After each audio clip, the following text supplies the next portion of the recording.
El 4 de enero pasado, mientras dormía, su esposo la golpeó con un bate en la cara.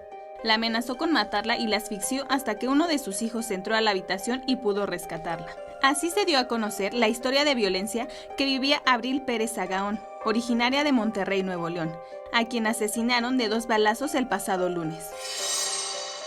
Presuntamente, el actor intelectual del crimen fue su expareja, Juan Carlos García, un directivo de empresas nacionales e internacionales que fue detenido por las agresiones contra Abril a principios de año y acusado de tentativa de feminicidio. Durante el proceso, Abril tramitó el divorcio y se quedó con la custodia de sus hijos. Sin embargo, posteriormente, el juez Federico Mosco González reclasificó el delito por lesiones y violencia familiar, pues consideró que no quería asesinarla sino solo agredirla. Luego de esta decisión, el pasado 8 de noviembre, Juan Carlos fue puesto en libertad. 2 semanas después, el lunes 25 de noviembre, Abril fue asesinada de 2 balazos mientras circulaba en un vehículo sobre circuito interior, Río Churubusco, cuando se dirigía al aeropuerto capitalino con sus hijos y su abogado.